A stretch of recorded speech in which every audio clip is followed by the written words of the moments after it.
E aí pessoal, tudo bem? Então, meu nome é William. Hoje a gente está aqui falando um pouco mais sobre a nossa profissão, sobre esses temas que acabam, todos esses temas que acabam rodeando a nossa profissão em comum, né? Que é a obra, né? Enfim. E quebrar alguns mitos, explicar algumas questões que talvez são mal interpretadas, né? Até para os nossos clientes, enfim, até colegas de profissão. Um dos primeiros mitos que a gente gostaria de destacar é a questão de gastos, porque o cliente sempre acaba achando que é um gasto grande, né? um gasto excessivo, ter todo o projeto completo, elétrico, estrutural, arquitetônico, tudo e tal. E parece assim, meu Deus, como é caro, Não para de gastar com projeto. E muitas vezes acha até que não precisa, né? Que, talvez eu vou fazer uma casa pequena, não preciso do engenheiro, ou o meu pedreiro aqui vai precisar do engenheiro, mas às vezes não precisa do projeto, né? Precisa só de uma assinatura. Tem um pedreiro de confiança que... o meu pedreiro já fez casa e tal, então ele faz o desenho ali e não precisa eu chamar um arquiteto, ou o meu pedreiro já sabe fazer instalação elétrica, não vou chamar o engenheiro eletricista, enfim. Então isso acaba, um dos primeiros problemas que a gente pode identificar, que a gente pode ser mais econômico, né, mesmo contratando um projeto, é a questão de erros de obra. Porque evitar um pequeno erro de obra, a gente já se paga e sobra. Porque, por exemplo, assim, além de errar a obra, desperdiçar material, acabar, enfim, perdendo tempo, material, uma vez, tu vai ter que gastar de novo para corrigir. Né? Então, por exemplo, na tua parte de estrutural, né, como engenheiro, o que tu acha que é uma coisa legal que daria para falar sobre erro de obra, Lucas? É que assim, numa obra a gente tem vários gastos. A gente tem gasto com mão de obra, com projeto, com material, e o gasto maior em uma obra geralmente é o gasto de mão de obra, né? E as pessoas às vezes se privam de gastar na parte de projeto, e quando chega na obra as coisas têm que ser definidas na obra, é complicado. Isso que acarreta erros, né? O pedreiro ali sozinho não tem informação de projeto, não tem, aí acaba fazendo algum problema que pode trazer alguma patologia, né? Mais para frente, se não for feito corretamente, pode trazer patologias como fissuras, na melhor das hipóteses fissuras, né? Depois pode até comprometer uma obra, falando da parte estrutural, né? Ou da parte hidrossanitária, não ter a compatibilização desses projetos, né? A gente está passando uma tubulação pluvial dentro de um pilar, por exemplo, para estar escondendo essa tubulação pluvial, ou a gente está passando uma tubulação de esgoto no meio de uma viga, está quebrando essa viga. Tudo isso acarreta em gasto, né? Porque demanda material que tu desperdiça, e a mão de obra do teu pedreiro ou da tua empresa que está ali trabalhando, né? Isso é complicado. E cada erro de obra, vamos dizer que é um gargalo de dinheiro que está indo ali. Errou uma vez, é o dinheiro do cliente que está indo por água abaixo. Então, assim, é uma escolha, né? Outra questão que a gente pode... Vocês têm alguma questão sobre essa questão de erros de obra, que, por exemplo, de correção, alguma coisa que tu gaste com esse tempo para corrigir na parte de elétrica, Igor? Funciona da mesma forma que o Lucas já falou, né? A questão de o custo de uma mão de obra, de material, ele acaba sendo muito maior do que o custo que tu investiria para uma pessoa estar resolvendo o problema no projeto. É muito mais fácil resolver o problema antes do que arrumar depois, né? No teu caso, por exemplo, uma fiação mais dimensionada, vamos dizer, tem que fazer de novo. Fiação mais dimensionada, vai ter que estar passando de novo a fiação, vai ter que estar, talvez um mangueiramento mal feito, vai ter que estar quebrando para poder fazer uma ligação que o cara esqueceu, né? Porque tem isso também, às vezes a questão do mangueiramento é interessante porque tu vai dimensionar de acordo com a quantidade de fios, enfim, vai ter telefone, vai ter energia, Isso. Vai ter interruptor, tudo que tá ali. O dimensionamento tanto da fiação quanto da tubulação ele é muito importante, porque, por exemplo, se tu dimensiona mal uma tubulação de entrada de energia, né, por exemplo, que é a que vai passar a fiação mais grossa, digamos assim, na hora de depois que tiver a casa pronta e tu for passar a fiação, se a tubulação não tiver espaço suficiente, se não for dimensionada corretamente, tu vai ter muito trabalho na hora de passar, tu vai perder manhã de serviço, às vezes tentando fazer um carro passar por uma tubulação, tu vai ter que quebrar muitas vezes. Essa entrada de energia, para quem até não está familiarizado, é aquela que sai direto do poste, Isso, né? sai lá Então, do medidor e entra para dentro da casa até no quadro de distribuição principal da casa. Então tu se perdeu nessa aí, vai ter que cavar tudo de novo. Cavar, quebrar às vezes o piso, dependendo por onde está passando essa mangueira, né? Isso é um problema. Outra parte referente a desperdício de material, que eu costumo geralmente planejar em todos os projetos, é a passagem das tubulações, né, de uma caixa até na outra. Para que, por exemplo, os retornos dos interruptores façam um caminho mais curto, ao invés de ficar dando uma volta por toda a casa para chegar até lá no outro interruptor, eu já faço direto, eu procuro um caminho mais curto, né? Isso é não só a parte de interruptores, como das tomadas também, os outros circuitos, isso economiza bastante fiação, porque tu escolhe o caminho mais curto e mais fácil de instalar, né? Que vai, obviamente, ter menos custo para o cliente também, na parte de material, né? Sim, claro, na hora de estar fazendo o projeto ali, vai provavelmente optar por um caminho mais reto, ao invés de ele ter que dar uma volta aí que, Sim, somando a dimensão do fio ali, vai dar um... Aí de novo. Não, vai dar diferença. Tem uma questão importante também que a gente poderia comentar também, que é a questão de desperdício de material. Porque quando a gente faz um projeto bem compatibilizado, bem certinho, por exemplo, quando a gente já pegou alguns projetos juntos, e a gente tenta desde o início ir trabalhando junto, conversando para evitar erros, e também quando acabamos lançando esse projeto, já tem o quantitativo de materiais certinho, enfim, por exemplo, a parte elétrica do Igor, né? Já vai estar todo esse quantitativo de fiação, de mangueiramento, né? Do Lucas, a parte estrutural. Por exemplo, assim, chega a dar, não sei se tem algum caso, alguma coisa, chega a dar muita diferença assim de uma obra sem acompanhamento, vamos supor. Aí o cara vai comprar com folga, né? Chega a sobrar muito. Se assim. o cara não faz projeto, chega o cara na hora de instalar, coloca fio grosso aí. Às vezes Garantia. não tem, quer garantir, às vezes não tem necessidade de colocar um fio muito grosso para uma tomada, por exemplo. Se tu faz o projeto, tu dimensiona tantas tomadas para o mesmo circuito. Então tu vai determinar a fiação 2,5, por exemplo, que é o mais comum. Muitas vezes os caras vão lá e colocam só colocam um fio maior ali para garantir, sem dimensionar, sem nada. Então quem paga mais caro é o cliente, né? É um custo desnecessário às vezes. Então, essa é a questão de superdimensionamento, né? Que a gente Isso. pode falar, que é, enfim, o cara confia no pedreiro, o pedreiro também vai ter a sua certa experiência ali, vai aplicar a obra, na obra e tal. Só que, na melhor das hipóteses, ele vai superdimensionar, né? Como no caso do estrutural também, isso aí é bem, né? A pessoa, o pedreiro chega na obra, ele tem duas opções, ou ele vai superdimensionar ou ele vai subdimensionar. A gente sempre espera que ele superdimensione quando for. O ideal é sempre ter o projeto, né? Mas caso ele não faça contrato de pedreiro, vai vir o pedreiro vai fazer provavelmente as vigas todas padrões, com as mesmas alturas, as mesmas dimensões, para facilitar para ele, né? Às vezes vãos maiores ele usa menos altura, menos inércia do que precisa, vãos menores usa maior. Então o concreto ele não sabe qual que ele está usando, ele diz estou usando 4x1, estou usando, ele não tem quantos FCK, qual é o FCK desse teu concreto, ele usa muito mais concreto, muito mais aço, ele bota o aço pela cabeça, então essa questão é complicada. E o cliente com certeza ele vai gastar mais do que deveria. E se não gastar é preocupante, né? Porque aí a gente vai ter com certeza grandes patologias na obra. É que daí no caso de desperdício de materiais e superdimensionamento tem vários pontos de vista. Um é o cara, primeiro, não fez o quantitativo. Então ele vai comprar, às vezes, eu preciso de tantos tijolos aí, compra, aí sobra aquela pilha de tijolo lá, né?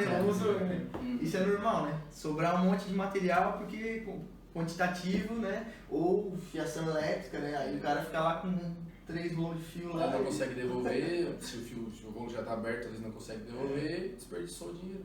Jogou fora, poderia ter economizado ali. Isso é um diferencial de um projeto. Quando tu tem todos os projetos arquitetônico e todos os complementares, quando tu vai começar a tua obra, tu sabe quanto tu vai gastar de material. Né? Já vai vir tudo especificado, com quantitativos. Tu sabe, eu vou gastar tanto de material, agora eu vou orçar minha mão de obra. E uma coisa interessante que a gente diz é que a obra ela já tem problema com o projeto. Né? A obra ela é problema o tempo inteiro. E sem projeto a gente não tem plano, a gente tem o caos. Né? Que as coisas não têm que ser definidas em obra, as coisas têm que ser seguidas em obra. Mesmo seguindo, aparecem problemas. Agora, se tu não tem projeto, é um Deus me acuda, a hora que dá problema é Cada dia um incêndio para apagar. Não, legal. E aí, essa questão que tu falou ali também, além do quantitativo, porque, vamos supor, claro, especialista aqui em projeto, em estrutura é o Lucas. Mas, por exemplo, assim, ó, aqui tem um vão vai ter um corredor, é um vão de 1 metro aqui, uma paredinha, 2 metros.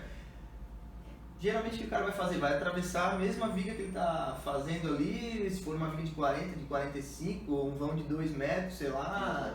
E tu fazendo projeto estrutural, tu pode colocar uma barra de aço... necessária, utilizar o necessário, né? De Não usar um padrão que pode estar tudo de mais ou de menos. Tu vai usar de acordo com o que necessita. E aí, não, vamos botar tudo barra de, sei lá, 8, 10, sei lá, a estrutura inteira. Porque eu quero reforçado.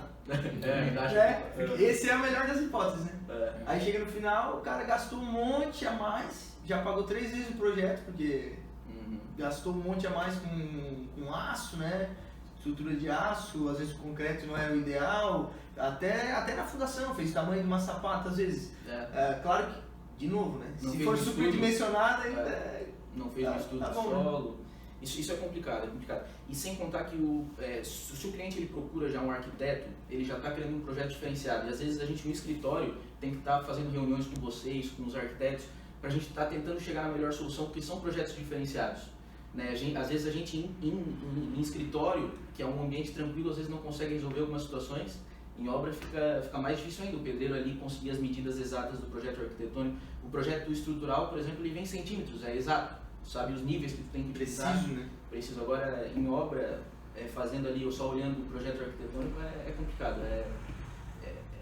Na minha concepção, é uma perda de dinheiro e sim. Tu não contratar os projetos complementares. Ou o projeto arquitetônico. Também. Isso, e aí depois, aí beleza. Passamos essa fase, superdimensionou, beleza, gastou ali. Aí vem a seguinte questão, superdimensionou, beleza, só que se tu subdimensionou, vai ter a questão, no nosso caso, tem a questão do mau funcionamento da construção depois, aí que vem a bronca. No nosso caso, por exemplo, como arquitetos, né, a gente acaba, um problema de mau funcionamento pra gente é o ambiente não funcionar de acordo com o que era para estar. Isso é uma decisão simples, às vezes tu entrar aqui, ter um interruptor e sair lá fora e ter um interruptor para apagar a luz lá de novo, já é uma coisa que se não tiver, vai fazer eu voltar até aqui, eu quero ir para lá para poder acender uma luz, entendeu? Às vezes anda no escuro de noite porque a tomada está longe da porta. Parece um detalhe simples, mas no uso todo dia da tua vida, às vezes tu vai passar dentro de uma casa.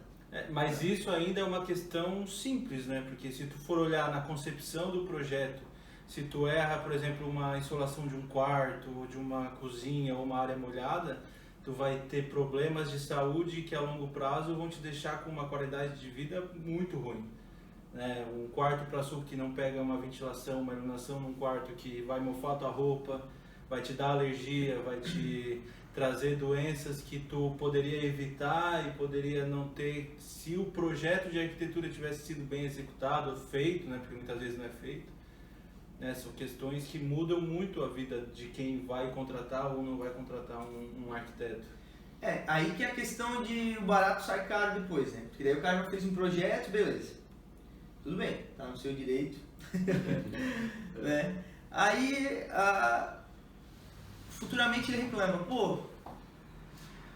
o meu quarto aqui é tão úmido, cara, e a umidade mofa toda a roupa e tal, e aí tu acha que o problema é só esse, só o visual, mofou a roupa, tu vai ter que lavar de novo e tal, mas nesse meio tempo ali, tu de repente desenvolveu um problema de respiração, né, problema pulmonar, que pode ser devido a ácaros, bactérias e tal, que seriam eliminados só pela incidência solar.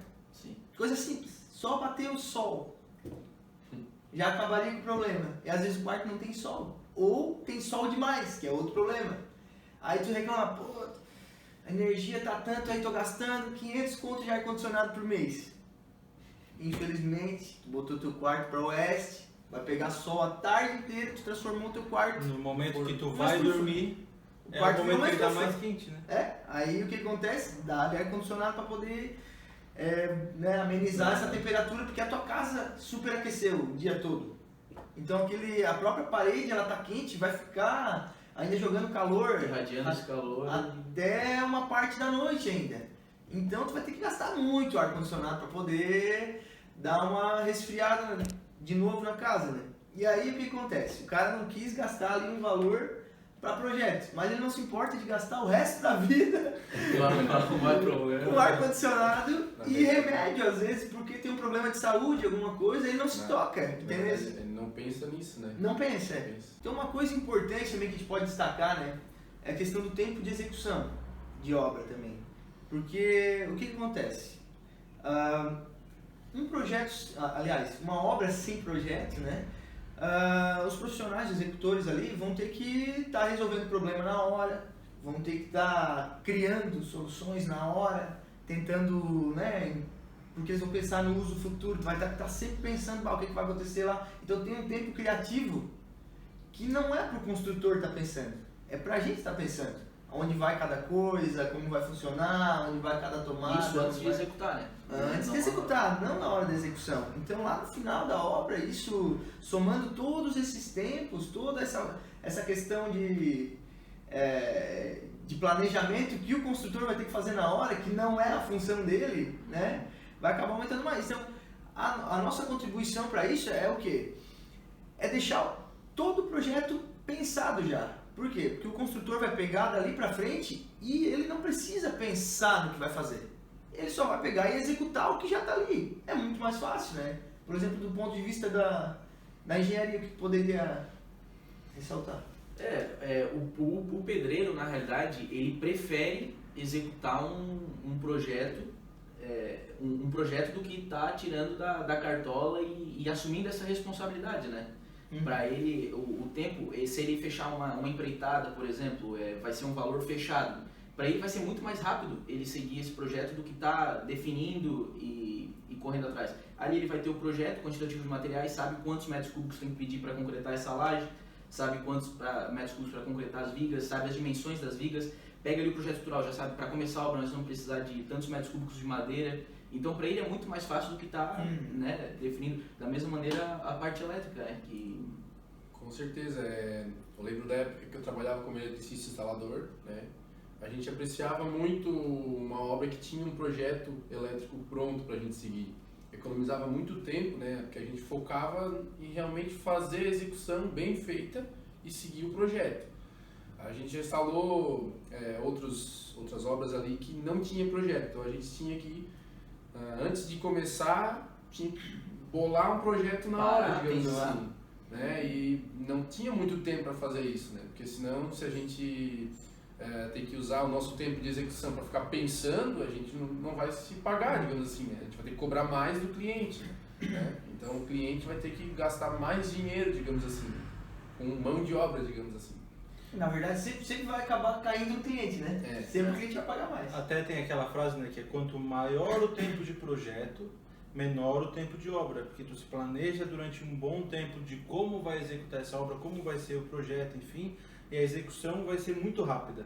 Agora, se não tem muito tempo de projeto, se não tem uma compatibilização de projeto, se não tem projeto, o tempo de obra tu vai ser muito grande e muitas vezes tu não sabe qual que vai ser esse tempo real dessa obra, porque vai ter quebra de parede que tu não planeja, vai ter troca de tubulação, vai ter talvez alguma estrutura que tu tem que fazer que não foi planejada, e aí tu não tem esse tempo de obra e o gasto, porque o pedreiro cobra por dia, cobra por o que ele vai construir, então quanto maior o tempo de obra, mais gasto tu vai ter, mais trabalho tu vai ter, mais problema tu vai ter, menos rápido tu vai usar essa tua edificação, esse teu projeto se é para uma casa ou um comércio, principalmente até um comércio, né?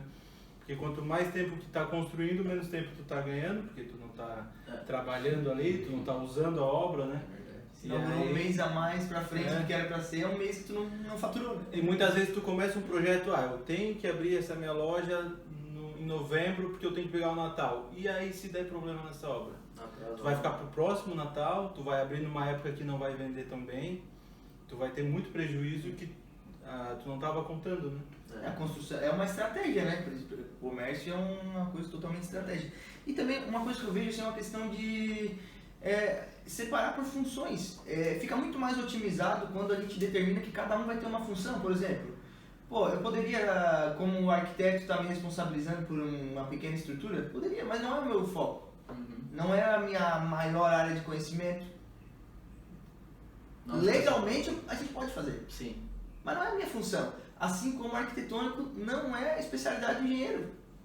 Tem que reconhecer isso. E assim também, pô, por que, né, eu também como engenheiro eletricista, às vezes poderia estar fazendo outra coisa que tu não quer, porque tu não quer se envolver, ou a gente querer fazer outro papel, por quê? Por quê? A gente, primeiro, vai gastar muito mais tempo para fazer uma coisa que não vai ficar tão boa quanto o profissional que é específico daquela área vai fazer, né? Então, é uma questão de ser... É óbvio, na verdade, né? Até... Porque às vezes o cara pega um projeto completo lá, já vou pegar tudo... Engenheiro civil tem bastante disso, né? Pô, já pego tudo, já faço elétrico, estrutural, arquitetônico, tudo tal. Beleza, não quer dizer que não pode fazer. Vai ficar uma residência, vai ficar... Mas tipo assim, ó, eu tenho certeza que alguma coisa vai passar batido. Por que tu não dá pra te ser excelente em tudo? Excelente em arquitetônico, excelente no estrutural, excelente no elétrico, né? A tua parte também tu deve ver projeto de engenheiro civil, de arquiteto Já tive que arrumar vários projetos, às vezes, que eu recebo, que eu vejo que tá errado, daí eu arrumo ali, né, pra não dar problema. Por isso que a gente até acabou formando uma equipe multidisciplinar que tá funcionando legal. A gente acaba focando muito na parte da arquitetura, o Lucas totalmente nessa parte de estrutural e até o Lucas nem tenta fazer elétrico. Não, eu já converso com o Igor, que é nosso parceiro aí também, e é isso aí, cada um tem que realmente focar, porque vocês se formaram em arquitetos, né, estudaram para isso, e nem saem da faculdade totalmente prontos, também tem que buscar especialização, o tempo, a experiência vai mostrando para vocês os melhores caminhos, da mesma maneira a gente, né, engenheiros também tem que ir se especializando e melhorando, e senão tu vai ser um cara que faz de tudo, mas não faz bem nada, né? Então, isso que é o legal da gente estar sempre nichando, que daí a gente tem profissionais bem capacitados em todas as áreas, né, que conseguem trazer o melhor sempre para o cliente, sempre economizando, sempre com segurança, sempre trazendo as melhores soluções de cada especialidade, né? E dá para acabar relacionando isso até com a questão da execução. Não é função do executor projetar. Tá criando solução, tá dimensionando a parte elétrica, a parte estrutural. Não é função do executor. Não é função dele. A função é de quem projetou aquilo tudo antes, né? Enfim, tem uma equipe responsável por aquilo e uma equipe responsável, assim como não é a nossa função tá querendo, né? A gente não vai pegar a colher e falar para ele como que tem que fazer ou como que tem que fazer justamente a instalação, né? Cada um com o seu, como tem que ajustar um prumo ou etc. Cada um com a sua... Isso, na sua área de atuação, né? E aí, beleza, passou toda essa parte e tal. E aí, beleza, aconteceu um projeto que foi mal executado, mal planejado, mal dimensionado. Tem uma questão séria que é o risco à própria segurança dos usuários. Porque, né, da nossa parte, um projeto arquitetônico mal executado, um projeto arquitetônico que não seguiu o que era para ser, teve alteração em obra, que isso é uma coisa que acontece, não era para acontecer, e às vezes o próprio cliente decide como pedreiro na obra lá e muda. Tem questões técnicas e questões psicológicas também, que é um pouco mais, enfim, mais técnico também, mas, por exemplo, um ambiente mal dimensionado, um ambiente que ele não tem o número de abertura, a área de aberturas com incidência de luz solar que ele era para ter e não tem, né, ele tem um tamanho muito subdimensionado que precisaria e não tem, isso pode trazer até danos psicológicos para a pessoa, principalmente, e isso já tem estudos que comprovam, que principalmente para pessoas que têm algumas deficiências, né, esquizofrenia, deficiências mentais. o ambiente influencia totalmente na própria psicologia da pessoa. Se ela vai ficar estressada ali dentro, se ela vai ficar ansiosa, a questão de não ter visibilidade para a rua, ficar se isolando ali, isso vai te transformar uma pessoa que não é o teu ideal, vamos por assim. Mas beleza. Mas, por exemplo, do ponto de vista da engenharia que é mais exata, para vocês dois, né? Uma obra que venha a ter risco à segurança com a parte elétrica, o que ela poderia estar apresentando de problema? Ela poderia estar causando tanto riscos à vida das pessoas, como também perdas referente a danos materiais também, né? Porque se tu dimensiona mal um circuito ou algo assim, tu vai estar ocasionando talvez a queima de algum equipamento, né? Se não for bem dimensionado. E também a respeito da segurança das pessoas, se tu faz uma instalação, um projeto que não tem os dispositivos de proteção dimensionados corretamente, como por exemplo o DR, que protege contra choques elétricos, né? Às vezes tu esquece de um dispositivo desse, uma pessoa às vezes vai estar no futuro usando aquela instalação, vai poder levar um choque, né? Vai estar causando risco à vida. Um aterramento mal feito, às vezes o cara pensa, uma haste só chega, né? Mas se tem um projeto, às vezes o cara coloca 3 hastes para ter um aterramento melhor, né? Um aterramento melhor, ele vai estar diminuindo o risco também dessa questão de um choque elétrico, né? Porque tu aterra os equipamentos, tu já descarrega para a terra esse choque, essa descarga, né? Principalmente no chuveiro elétrico, na torneira elétrica, tu tem que ter um aterramento bom para te evitar esses riscos, né? Em questão de para-raio, coisas para descargas atmosféricas. Isso, para construções maiores, né, prediais, por exemplo, daí entra a questão do para-raio também, para te evitar danos à estrutura, danos às pessoas que estão ali, né, instalação de dispositivos como o DPS também, que evita as interferências eletromagnéticas conduzidas pelo raio que vem pela rede elétrica ou pela rede telefônica, também é importante para evitar queima de equipamentos e também talvez algum dano a alguma pessoa que está dentro da edificação também. A gente teve um exemplo até de um projeto que a gente, enfim, não criou, mas fez algumas alterações. Depois, um exemplo de um cliente nosso, tem supermercado, né? E o que aconteceu? Eles têm aqueles... o Vinícius sabe isso melhor, freezer. Tem as geladeiras de bebidas, né? De refrigerante, cerveja, enfim. Que foi uma reforma que eles compraram um prédio e abriram uma filial. Chamaram um eletricista, que não era um engenheiro, né? E ele ligou as geladeiras tudo numa tomada. Até que numa noite começou a dar curto ali, enfim, e pegou fogo nas geladeiras e poderia ter causado um dano muito maior, mas felizmente, né, ou infelizmente, pegou só nas geladeiras, mas criou fumaça, fogo, enfim, pegou em todos os produtos, perderam muita mercadoria, teve bastante dano assim, que poderia muito bem ser evitado se nessa reforma tivesse tido um acompanhamento de um engenheiro eletricista ou de algum profissional que desse esse suporte de uma melhor forma, né? Exatamente, a gente vê hoje em dia nos noticiários muitos incêndios que às vezes acontecem em residências, né? Principalmente em residências mais antigas, porque obviamente a instalação antiga não tem preparo para estar recebendo mais equipamentos como hoje em dia.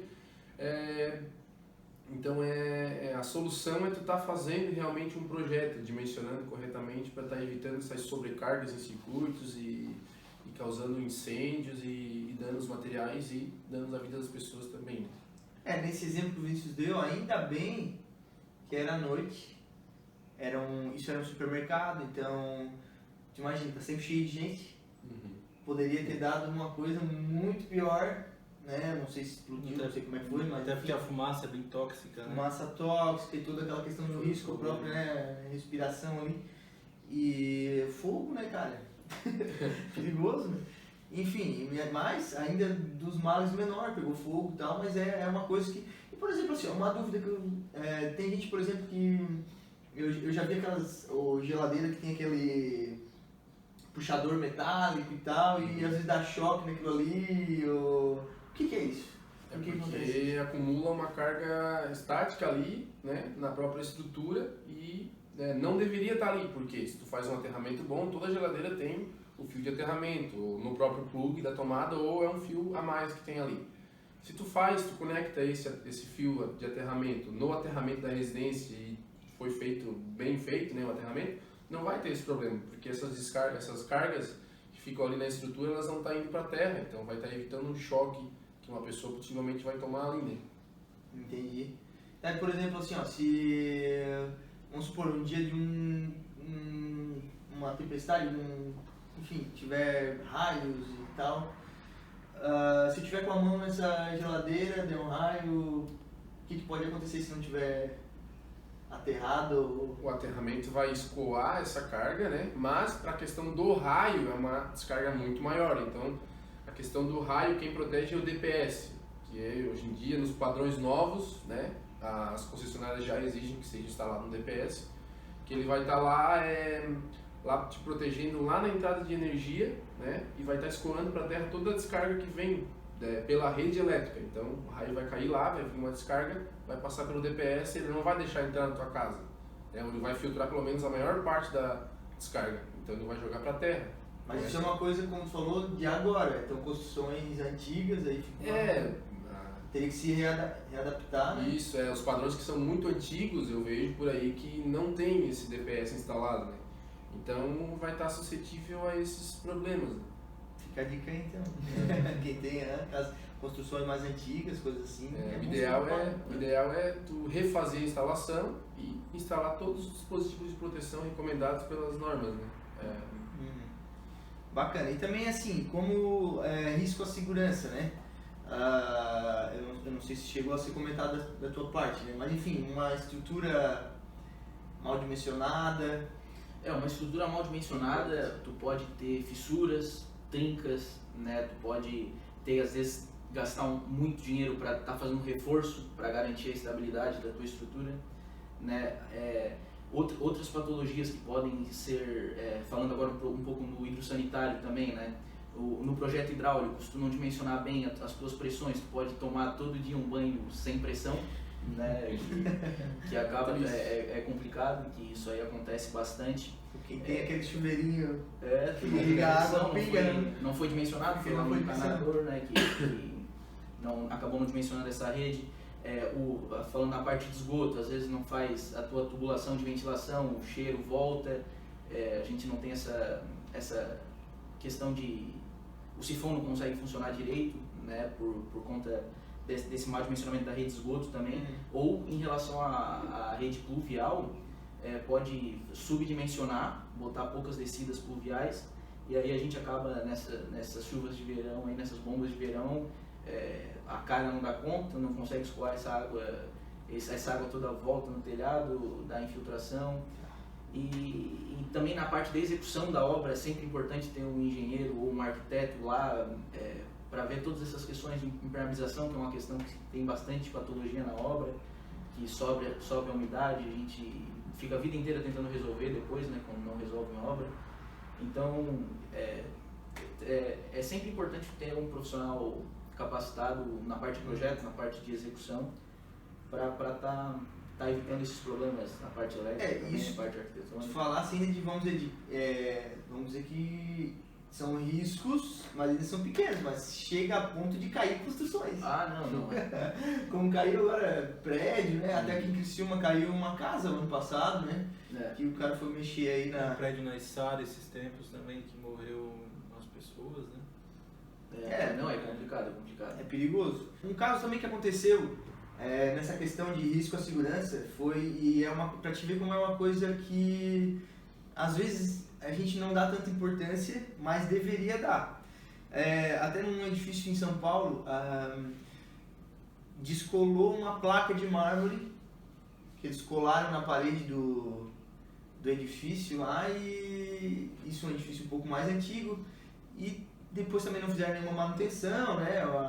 Até, se eu não me engano, a Prefeitura de São Paulo até exigia que esses prédios antigos tivessem uma manutenção, colocando parafusos nessas placas de mármore, enfim, mas, por exemplo, isso poderia ser evitado. Um acidente que foi fatal, caiu uma placa de mármore da fachada do edifício em cima da cabeça de uma menina e ela acabou falecendo. Então, né? Não, lógico, a gente tá mexendo, além de mexer com toda a questão do bem-estar das pessoas, a gente está mexendo com a vida delas também, né? Então é uma questão que a gente não pode brincar, né? E nessas horas tinha que ter realmente um profissional habilitado, como era um edifício antigo, não tá, provavelmente tinha na construção, mas esse profissional que vai fazer às vezes um laudo de estabilidade, falar que está tudo ok, ele tem que estar fazendo esse laudo não apenas para aprovar, né? Ou para dar andamento na prefeitura, tem que realmente, hoje está muito comum a gente ver nos noticiários colapsos, esses problemas de marquises caindo, etc., porque as construções estão ficando mais antigas, né? E sempre tem que ter um profissional que vai fazer uma avaliação dessa estrutura, uma avaliação desses revestimentos de fachada, para a gente estar sempre garantindo a segurança, né, nas construções antigas e também sempre acompanhando as construções novas para a gente estar aumentando a durabilidade, para a gente ter um período maior até ter que estar fazendo essas manutenções, mas tem que sempre... E assim, vamos supor, de novo voltando àquela questão, né? Se tu não fizer nenhum detalhamento disso, de como é fixado, de qual argamassa utilizar para colar ali, ou se é uma cola especial, alguma coisa diferente, provavelmente a pessoa que vai executar, ela vai fazer o melhor que ela conhece.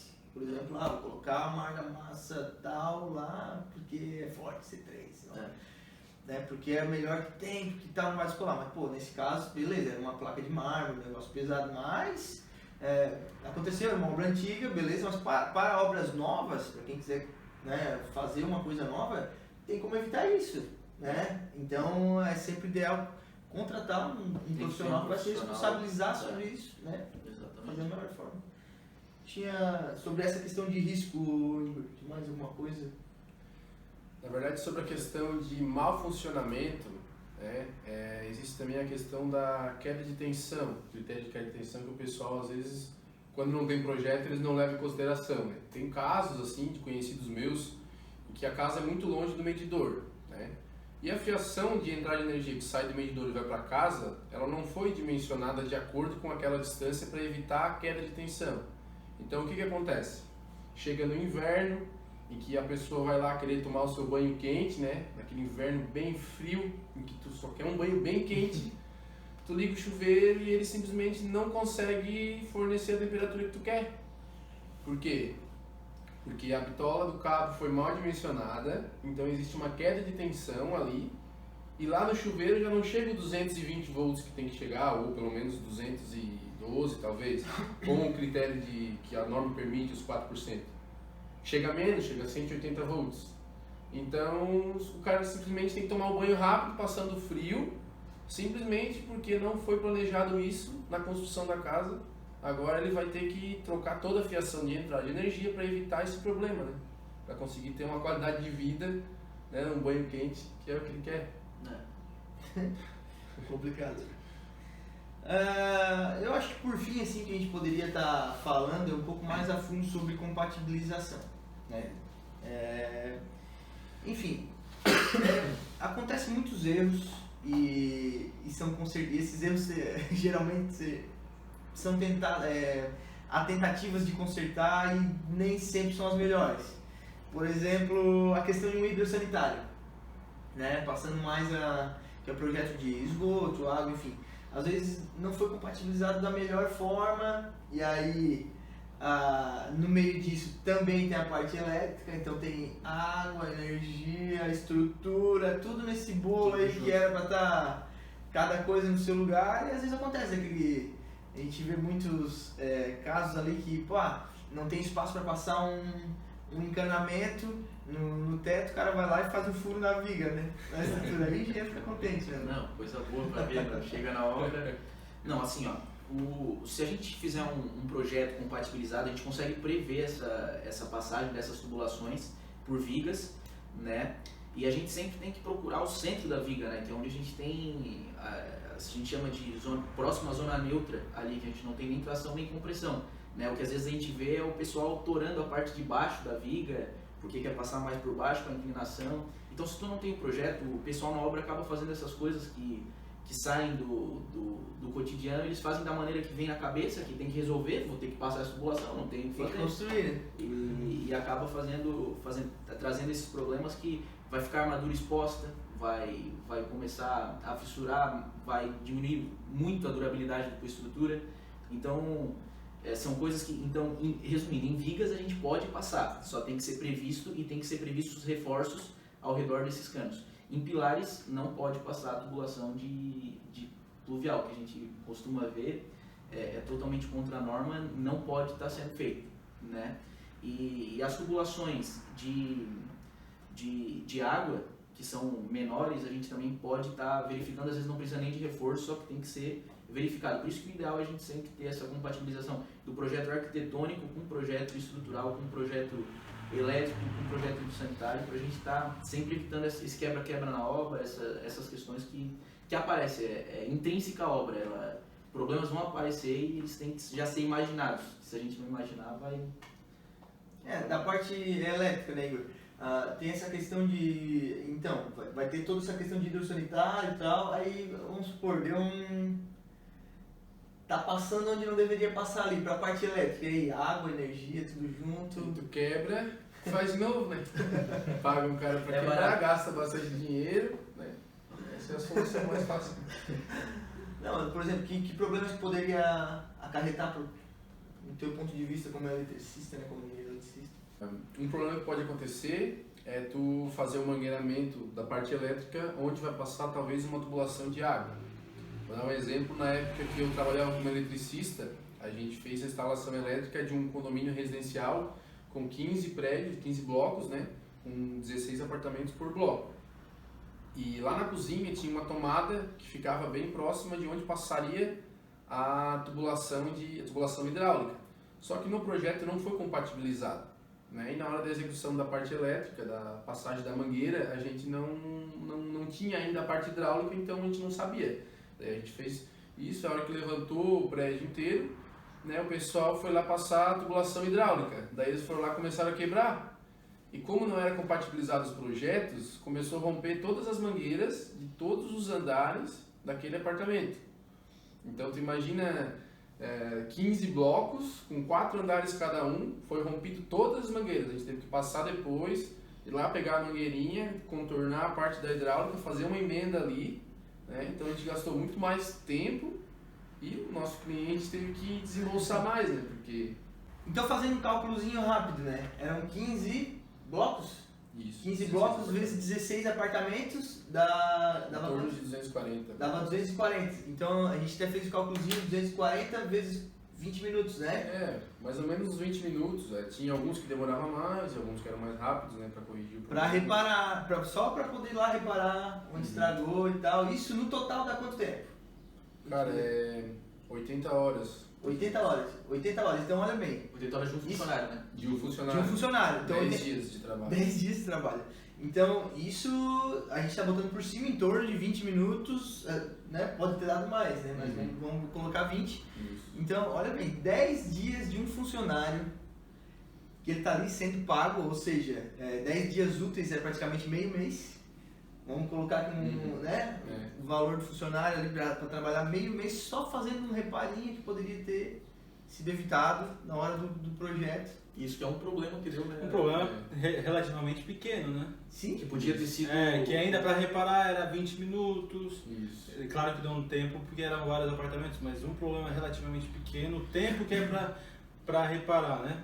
Agora, quando é um problema maior de estrutura, de projeto, às vezes tem que quebrar alguma parede, alguma coisa, o tempo pode subir relativamente, e aí no andar da obra vai se acumulando erros, vai acumulando problemas, que aí no final dá um tempo que é muitas vezes incalculável, né? Aumenta o valor, aumenta o prazo da obra.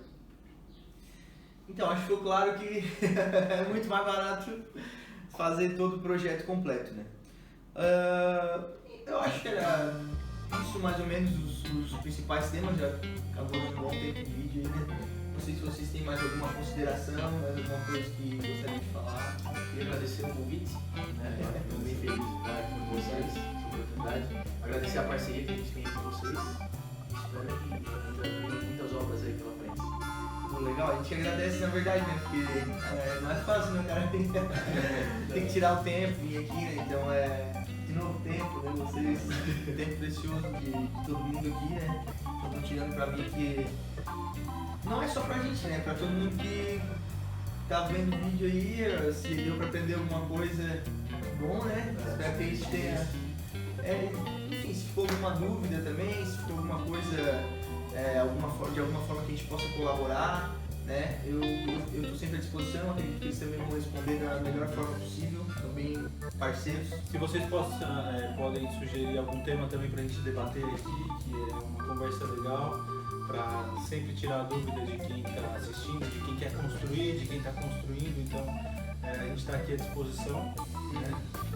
Pode deixar nos comentários, mandar pra gente nos directs aí que a gente vai ver. Então, pô, obrigado aí de novo, vocês terem tirado esse tempo, foi muito importante pra gente e acredito que pra todo mundo que tá vendo. Isso aí, galera.